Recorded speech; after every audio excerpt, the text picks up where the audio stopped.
Welcome to Dr. Lottie's Science with Soul, the podcast that transcends the boundaries between science and spirituality. Prepare to be uplifted, transformed, and awakened to create a path to healing your own life physically, emotionally, and spiritually by bridging the gap between science and soul. Welcome to Dr. Lottie's Science with Soul. Today's guest is Kira Sutherland, and she is a highly experienced, award-winning naturopath, nutritionist, herbalist, and medical astrologer living in Sydney, Australia. She divides her time between clinical practice and writing, lecturing on these subjects, and is known for her vibrant, straightforward teaching style. She has lectured around the world and uses her 30 years of clinical experience and her passion for medical astrology into a wonderful mix of mind-body medicine. So welcome, Kira. It's such an honor to have you as a guest today. Oh, I'm really honored to be here. Thanks for asking me. I am so excited because I just recently learned about medical astrology. So I know you do a lot of different things. You're in Australia and you're a naturopath, nutritionist, herbalist, but also a medical astrologer. So how did you get started on this path, and what inspired you to pursue these diverse fields? Yeah. So I'm actually American born, so my accent confuses people, but all my adult life is in Australia. And in Australia, naturopathy is a degree, but it's an undergraduate degree, not postgrad. So we're not doctors of naturopathy.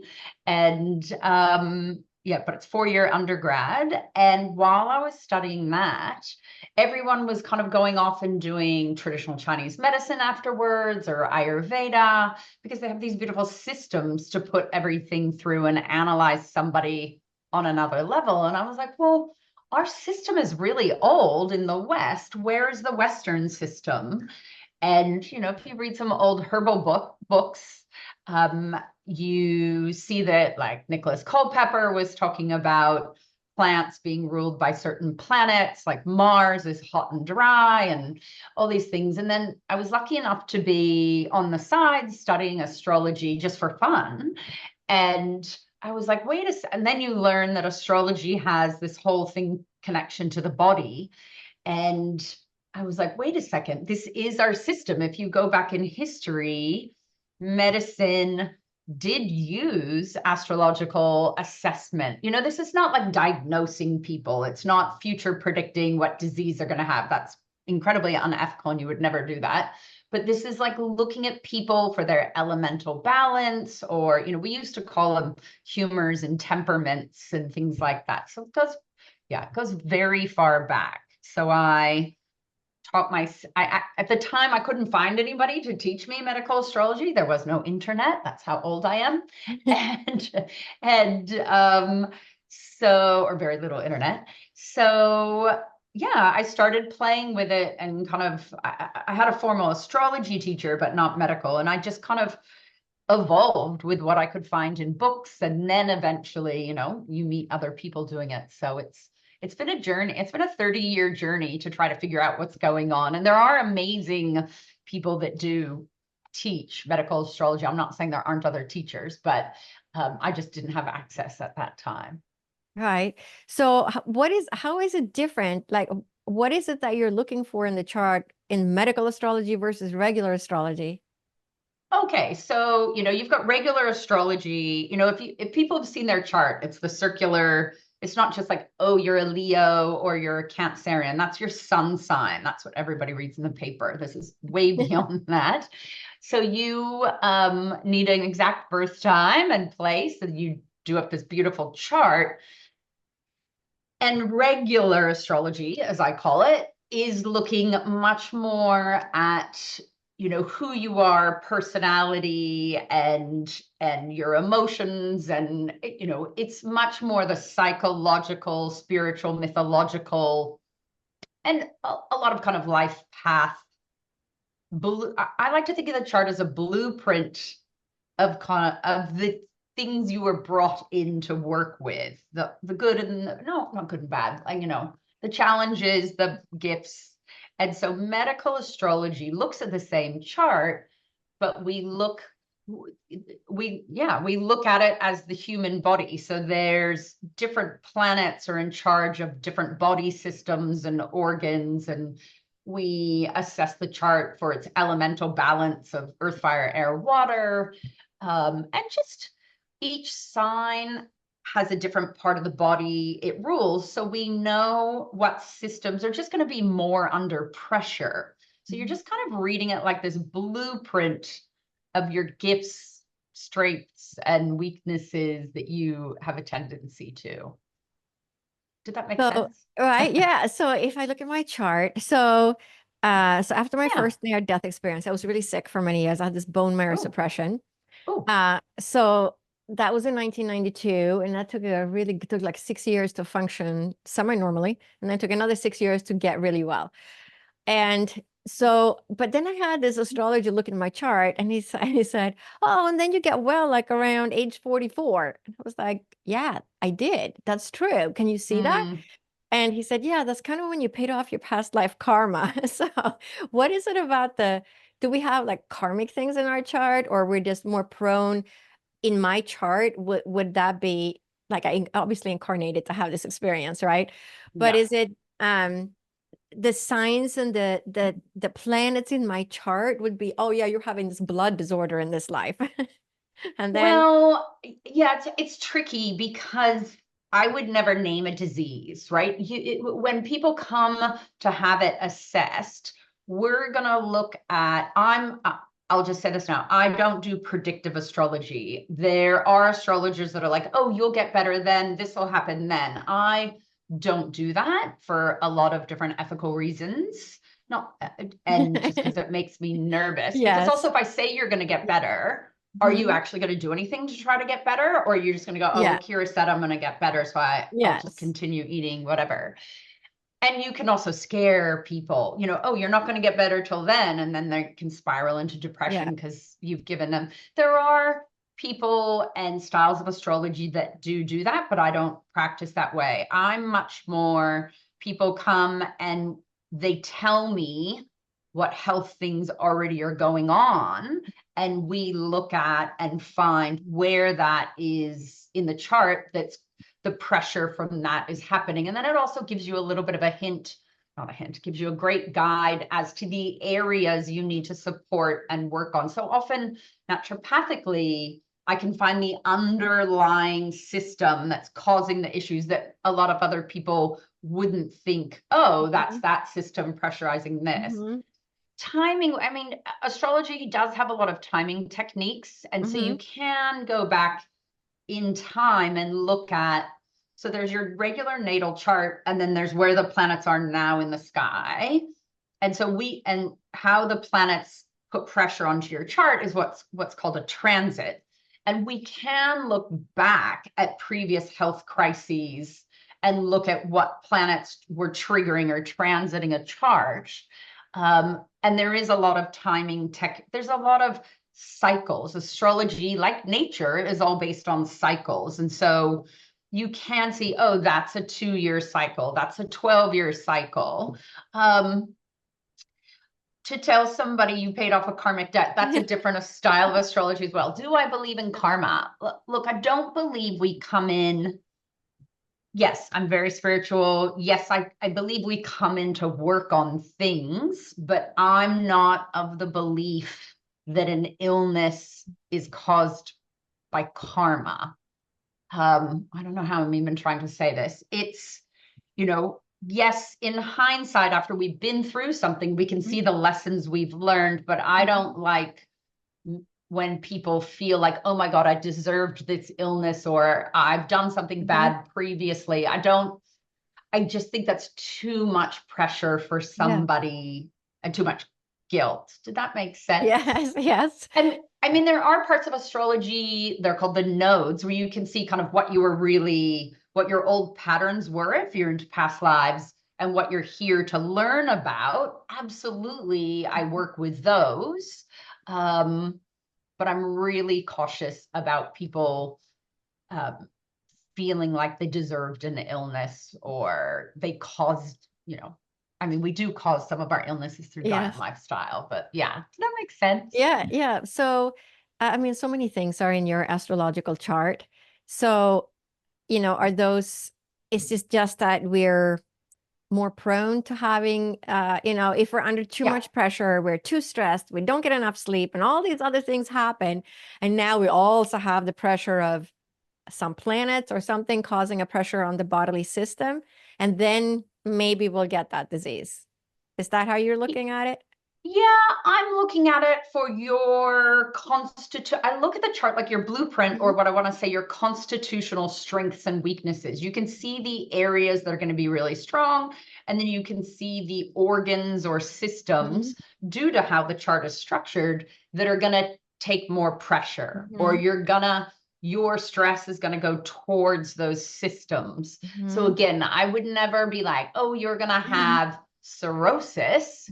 I'm going to say your liver is going to be under pressure, right? I'm just going Mhm. to be, yeah.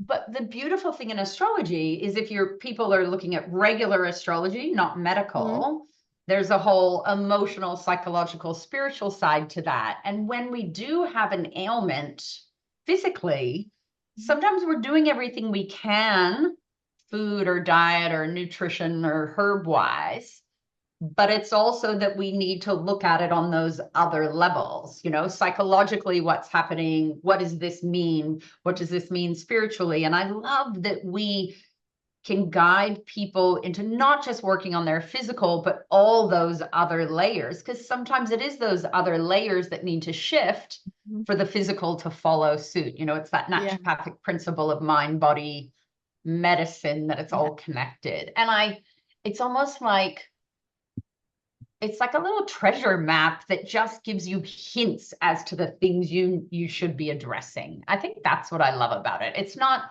a diagnostic tool so much as it's a guide for how to approach your healing. Mhm. So how do the planetary positions influence somebody's chart? Is it like certain planets do certain things, or you're more prone to getting certain things if you have certain Yeah, planets? yeah. So, thousands of years ago, the Egyptians, Mhm. probably the Babylonians, but the Egyptians were the first ones to divide down the zodiac signs, like Mhm. Aries, Taurus, Gemini, into body part rulerships. You also then, somewhere along the way, we have a lot of, I mean, in India, we have a lot of writing about this as well, but in the Western, we have a lot of writing um, about each planet and its temperature and um, and the organs that it kind of has rulership over. But each planet, there's a lot of shared rulerships as well, because like the liver does a million different things, the pancreas does a million things. So they are ascribed to different planets, but it can be multiple planets involved. So it's, yeah, depending on the makeup of your chart, it gives you the ideas of the areas that are going to be under more pressure for a person, right? Like Leo, we're in Leo season right now. Leo rules the heart.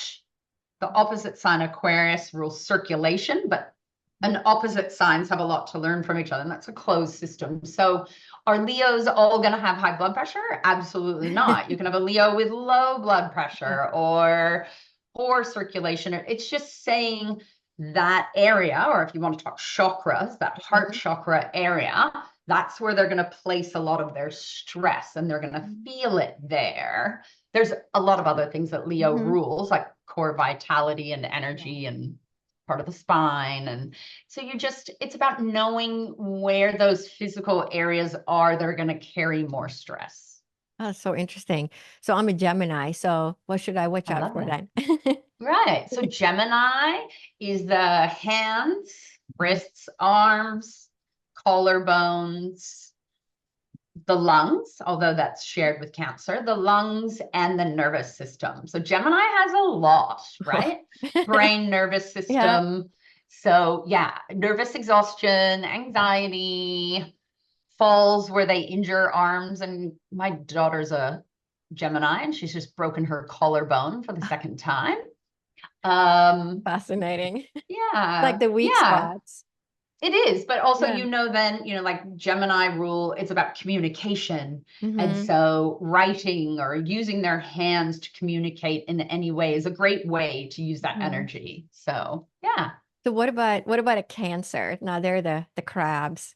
Everybody in the my family are crabs. Cancers. I'm Got surrounded it. by Cancers. Which is very different to Gemini. Right? So yeah, Gemini is an air sign. Yeah. So we say that is um, warm and moist, whereas Cancer is water, cold and wet. So Cancer rules the stomach. There's a lot of emotional things going on, especially with Cancerians, but all water signs. So stomach, upper digestion, breasts, uterus, if you own a uterus, mucous membranes. So it's all about moisture and the nourishing organs, the nutritive organs. I mean, it's really Hmm. fascinating. So just based on your sign, you would already know, okay, well, these are the areas I need to sort of pamper myself going through Yes. life.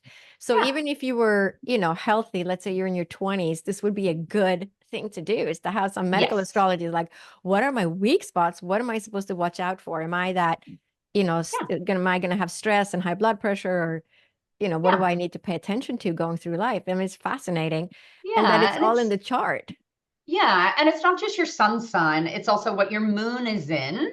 And the Mhm. moon itself rules digestion and emotions and things like that, and cycles. Mhm. It's also what's known as your ascendant, which is we calculate that off of the time of birth. And your ascendant is kind of who we in regular astrology, it's what everybody sees first, or almost like a mask or a filter that we put things through. But in medical astrology, your ascendant or rising sign actually rules your physical body. And so Mhm. that tends to be the sign that is weaker physically for us. Even our sun sign, often we're pretty good at expressing. And the way I like to say it is if you're comfortable with a planet and we express it well, it often won't give us too much trouble. It might be a body part that you injure, but whereas your rising sign can have more weakness in those systems Mhm. than maybe the sun sign. No, not always, but yeah. Yeah, so you have three, I mean, we have the whole chart and all the planets to look at, but those three big things often lead the way into the hints physically of what we need to support. Mhm. So, like for people who are listening that are Mm, falling through the cracks, nobody knows what's wrong with me. All the tests are coming back negative, and I have all these issues. yeah. Now, if they had a medical astrology reading, would they be able to learn something about what maybe the underlying cause is? Yeah, we can often see, like, people can give me whether it's an illness or symptoms or other medical astrologers, and we can see due to their chart maybe why that's happening or where that pressure point is coming from.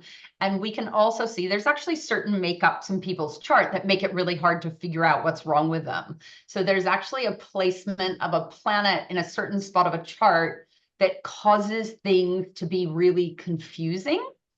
And it's amazing how often those people will come and they'll be like, oh, I don't like regular medicine. No doctors figured out. They're all like, they almost have this hatred or anger towards the medical profession. Whereas Yeah.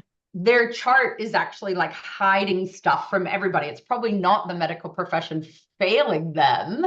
It's literally they've incarnated this time with this chart that like makes it really tricky to pinpoint what's happening.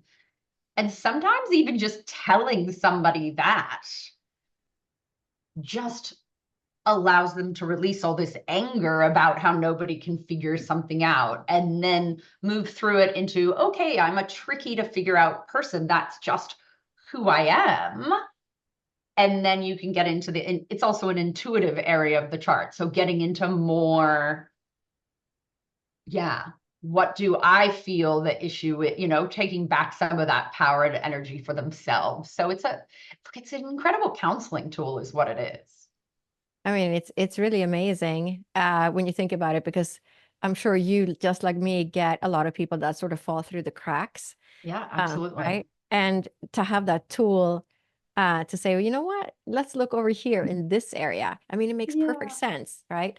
Yeah. And then that that they would have that in their chart, it would be sort of hidden because Yeah. otherwise the regular Western medical system would have figured them out.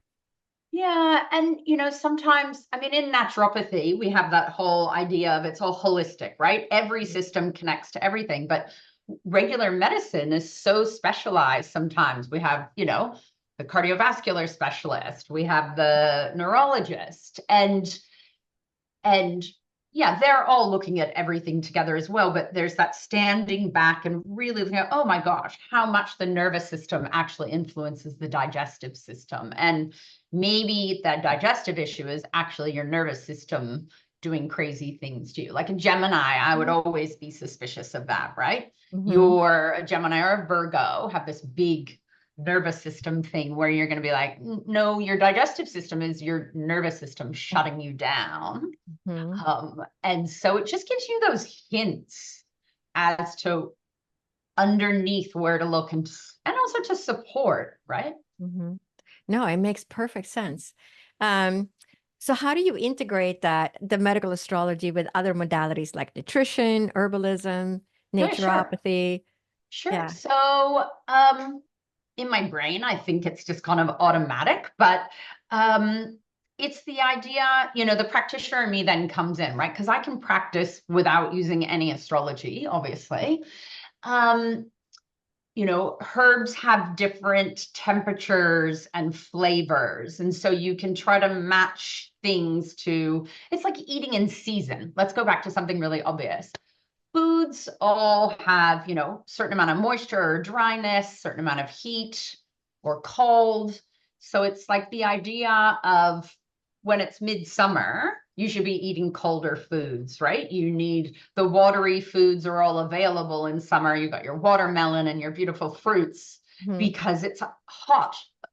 Let me go back. Like the planet Mars is hot and dry. The planet Venus is very moist. And so in a hot season, we use Venusian, all the foods are also ruled by different planets, just like the herbs are. So it's about, do I want to treat with opposites, Mm-hmm. or sometimes we treat by similars in a inflammatory situation. Sometimes I'm going to bring in a Mars herb to Mm-hmm. match that energy almost homeopathically. So with treatment, it's yeah, it and herbs and foods. You can use astrology, and sometimes I just use common sense and regular knowledge. I don't know. It's really hard to separate the two for me these days. Right. Yeah. So you said, well, sometimes you bring in the opposite. So if it's in the middle of the winter, you would then have cold foods. Is that what you're saying? Yeah, no. So for opposites, if you're in the middle of winter, Mm-hmm. you're going to be looking at it's just like we want soups in winter and stir Mm-hmm. fries, and we want to use a slow cooker, which brings in a lot of heat. So you got that cold situation, we want to bring in the heat.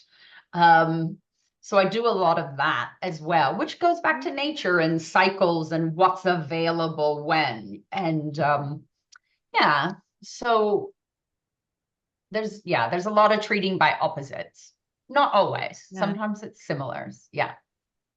I mean, it's just fascinating. I mean, you think of homeopathy, it's a like treats likes.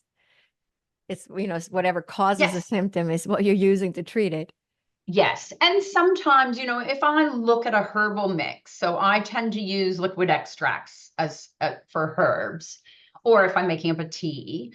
And often, if I sit back and look at, say, I put 5 herbs into a mix for a person, often half the herbs are treating by similar and half the herbs are treating by opposite if I'm looking at it Mhm. astrologically. So we're doing both at the same time. It's not like you have to do one or the other. Although homeopathy is different, and I am a homeopath and I love homeopathy. But that's another form of magic in itself. Oh my gosh. Right. I mean, medical astrology sort of reminds me of homeopathy. Hmm. Yeah, you're reading the energies of Yeah. what's going on, and and then trying to balance it out, right? Somebody has all this fire, they're going to be dry and hot and have dry hot ailments like indigestion or inflammatory arthritis. So you want to bring in that cooling moisture, whether it's lifestyle habits or foods or herbs. Yeah. It's like yeah, I think it's a tool. Like I said, I don't use it to diagnose. I use it to hint, and I use it as a treatment tool. Yeah. Do you have any stories to share, or can think of any stories? Oh my gosh. Lots. Lots. There's always stories. There's, I think that, oh my gosh. There's hundreds. I work with hundreds of people. My favorite thing I think about it is the idea that we're learning about ourselves at the same time. And naturopathy is part of this as well, learning to take control of your own health and steer your own boat. I just think, yeah, there's this great level of understanding, be it about your physical or your spiritual self or part of that journey. I think one of my favorite things, not a specific story, but is to watch people grow through what are usually pretty painful health experiences. So getting to the end of that, whether it goes away or not, but getting to a better place with it, I think is so powerful. So have you Yeah. seen cases where people are falling through the cracks, they don't know what's wrong, and then you look in their medical astrology chart and say, oh, I know what it is? Yeah, absolutely. And you can facilitate to get the person back for the right testing, or, hey, maybe you need to look at these systems or organs instead of where everyone's been searching. Yeah, absolutely. That happens a lot, actually. And sometimes it's just a relief that they know somewhere else to look. Oh my God, there's just so many stories. I'm trying to find one story in my brain for you alone. But if we keep talking, something will pop up. But yeah, and just understand, yeah. It's like I said, it's a big part of just understanding the journey of what people are doing with their health. Like as a medical intuitive, you have that access to so many other layers to tell them stuff. It's just, for me, I use the chart to facilitate that. Yeah. So when people come to see you, do they automatically fill out the chart or the information you need for the chart? So when I see people, I send a questionnaire beforehand and get them. I do take a health history to per se. I want to know obviously what supplements or medications they're on, but I also ask about what they want to look at, what health ailments are bothering them that they want to address, because I'm not there to just look at the chart and go, oh, you're potentially going to have all these problems, because that's a really negative way to approach someone's health. So for me, it's much more, what do you want to address? And let's go focus on that. Because truthfully, you could spend 10 hours on a person's chart and not get to all of it. And I'm an action girl. I need them to have an outcome or something to go do. So they fill out a form. I spend usually an hour. Well, I spend time before they get there looking at it, trying to find the story of what's happened, and then give them things to go do. I'm an assignment girl. You have to go either get supplements or herbs or go do activities or change things in the diet and stuff like that. But lately, yeah, that's basically how I do it. Yeah. Okay. Sometimes they get book assignments to go read. Can people that live in other countries see you, or do they have to? I see people from around the world. Depending on what country people are in, I do or don't prescribe things, depending on the laws of different countries and depending on what medications people are on. At the moment, I'm just going to be clear on this. At the moment, I'm not taking new clients because I'm halfway through writing a book. So there's like a wait list of my website, but I'm not currently seeing new people, because even though I've shut that down, I still have my old clients that I can't abandon. So I do a lot of teaching classes as well, because I think it's a quicker way to learn about yourself rather than have a reading. Fascinating. And how has your understanding, of medical astrology changed your life? How has it impacted yourself, your family?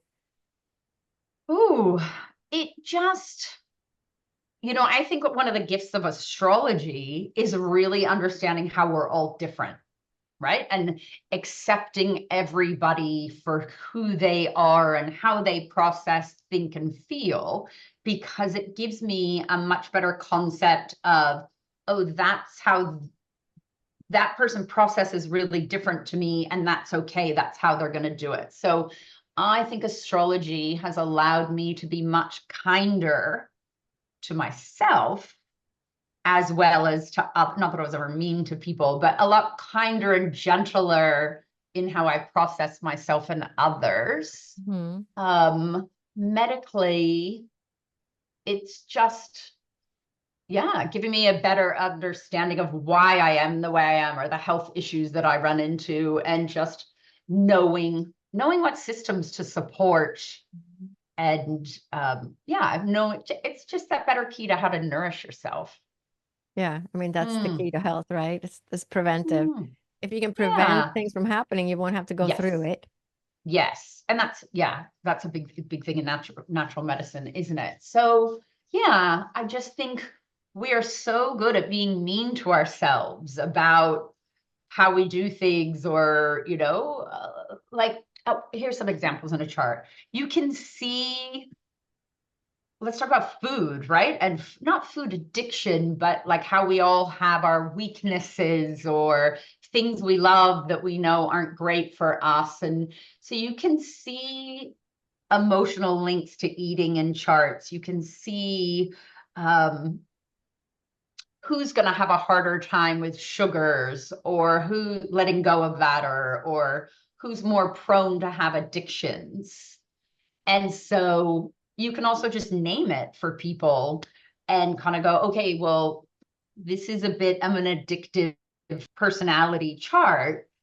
So instead of having sugar addiction or alcohol addiction, let's find you some healthy addictions, be they studying astrology, reading, exercise. You can just find those other layers for people. Or knowing, when people come for weight loss, here's a great story. People come for weight loss all the time to naturopaths, nutritionists. Weight loss is incredibly difficult. We know this by the stats in the Western world. I can see in a chart the better style of how to approach weight loss for people that's going to work with their personality, or styles of diet that might work for them, be it someone being more plant-based versus, you can see things in people's charts where you go, oh, well, ketosis, a ketogenic diet might actually be easier for you than calorie restriction. And you can find these flavors that work for them of ways to eat. And these people that haven't had success in weight loss for 30 years, all of a sudden they're like, I did a read for a woman a couple years ago, and only one read set her on her way. This is coming up, so see, be cautious of that. Maybe paleo or keto could be a way to go. And I never heard from her again for a couple of years. And I got an email 2 years after that, and she's like, literally changed my life. She changed her life, but she's like, I went and I knew what you meant. I went and did it. And she was 50 pounds lighter in 2 years for the first time in her life, just because we knew what avenue was easier for her to take. Yeah. That's Does that make fascinating. sense? Yeah, Yeah. that is so fascinating. I was going to say that's a really difficult one because Oh, people so have hard. habits of, as emotional eating. I feel sad. I deserve Oh, to have this chocolate, and et cetera, et cetera. And it's tied, it's so much tied to our emotions and our behavior that it's really difficult for people to change their eating habits. I mean, telling them that you should eat this diet or 7 cups of veggies a day. I mean, it's it is boring very too. difficult for people. So, Mm. I mean, that's just fascinating. How do you Yeah. feel that medical astrology will evolve over time? What are your wishes? I should say. What are your Oh, wishes for that to evolve? that's a beautiful question. Just my wish is for people. I just wish for people to understand themselves better and be nicer to themselves or gentler. My wish for medical astrology, look, do I need it to be mainstream? It's never going to be mainstream. It's not going to be accepted, and I have this horrible fear of people attacking me about it or making fun of me about it. And that's a bit sad because really we're just looking at the energetics of a person and it's this tool. So I wish for it to be not as critiqued, but people find the tools they need. It's a hard one. I spend my life as a naturopath already being under the fire of it's alternative Yes. medicine. Yeah. So I just wish everyone would stop arguing and just find what works for them. I think, Hmm. be it medical astrology, Chinese medicine, Ayurveda. Yeah. Do I want it to be? Yeah.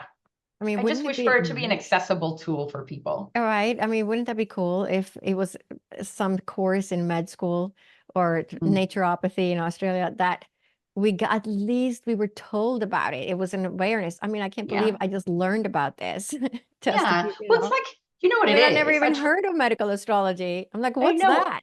I had to explain it to someone the other day who was a doctor, like a regular doctor. And I was like, look, this is not me woo woo doing whatever. This is literally, it's historical medicine. We had this and then we let it go. And yes, there's some things in medicine we definitely needed to let go of, but it's literally just assessing the energetics of Mhm. who we are. And yeah, Yeah. it's I mean, not, mm, it's such a good tool, right? It's just, it is. why should we just use one tool? This could be a great tool if we just had a Yeah. little bit of knowledge, right? It's like the, hand analysis and fingerprint analysis and all that. I just learned, exists in a medical library in Oh, yeah. Texas. And I was like, Handwriting, the maybe way we all those write. books, you're right, about Yeah. hand analysis, they've done it. They've just amazing amount of books about it. But we don't learn anything about it. But No. just imagine if we had just a little bit of education about it, and then we could learn it when after we graduate, we could take classes about it. But we don't know anything about it because it's all just so science oriented. And then we have all Mm, these people falling through the cracks all the time that, well, nothing showed up on the test and they don't I know what's know. wrong with me, right? And so these are the people that end up seeing both of us to Yeah. get the help that they need to figure out what's going on and how can they improve their health. But it's Yeah. right. So, how do we change that in the world? How do we open up I that door know. and bring some of that back? I know. It's there if we look, right? For everybody. It is there. And with the internet, everything is going to be more accessible for free, thankfully. But yeah, it's also, I think, getting people to take the time to care about we're so busy trying to survive and make money and have families and live in a busy world that we just my wish is for people to be taught to try to actually listen to their body and take care and yeah, realize the impact of what they're eating and doing and thinking is going to affect that physical form. Yeah, I think we've forgotten that in a lot of ways. A lot of Mhm. us haven't, but yeah. Yeah. Yeah. So you mentioned your courses before. Tell me Oh about the yeah. courses that people can take and learn. Is that a self-study courses or these are courses you teach live? Both. I do both. So I do live courses and yeah, so not always running live courses, but I do teach them, and then the live courses usually turn into online self-study courses. So my website has a huge amount of courses, be they little intro classes. There's like a mini course if people want a little quick 3-part course on what medical astrology is about. I have other courses that are more specific for health practitioners to learn how to use this within their practice. And then I have other courses that are more for astrologers that don't know the medical side. So I have all those things, really. Right.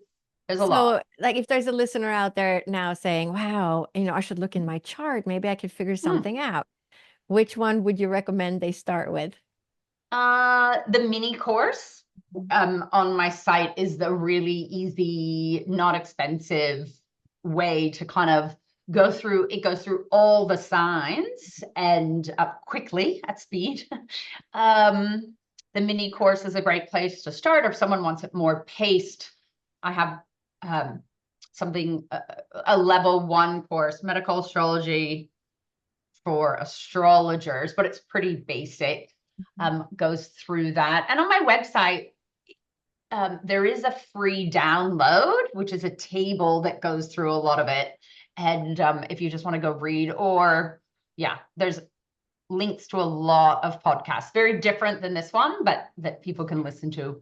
There's a lot of free stuff on the website too. And how can people find you? What is your website? Yeah, so my website is astrologyofhealth.com. And that's the same on Instagram. Instagram's probably my biggest platform socially that I'm on. So both of those things. Yeah. Oh, that's and great. Go for it. Sorry. Yeah. And when you finish writing that book, you're going to have to come back and talk about the book. Oh, yes, please. Yeah. Yes. And so we can all go buy your book and read your book, because it sounds amazing. I mean, it's fascinating subject. Yeah. Hopefully by the end of the year, it'll be done. It's been a long journey, and it's not a huge one. The huge one will come after that, but it's very much about the landscape of all the areas we can work on with our health to do with astrology. Yeah. That sounds amazing. And we're going to make sure to put your website link in the podcast notes, so people can just, click on it and find you easily. Yes. And I want to thank you so much for taking the time. I know you have a busy day today, because it's morning in Australia and it's evening here in the US. So I know. Oh, thank you for having me. Yeah, it's a really pleasure. It was so fun to learn about medical astrology. So again, thank you so much for taking the time. Oh, thank you for having me. Yeah. As we conclude this episode, I want to express my heartfelt gratitude for your presence within my community. If you haven't yet, make sure to subscribe, comment, like, and share this podcast episode. Join my free newsletter in the show notes and receive new podcast episodes delivered right to your inbox. If you resonate with the interconnectedness of mind, body, and soul, and are motivated to embark on a journey of personal healing, I invite you to connect with me at drlottie.com. Together, we can pave a path towards transformative healing in your own life.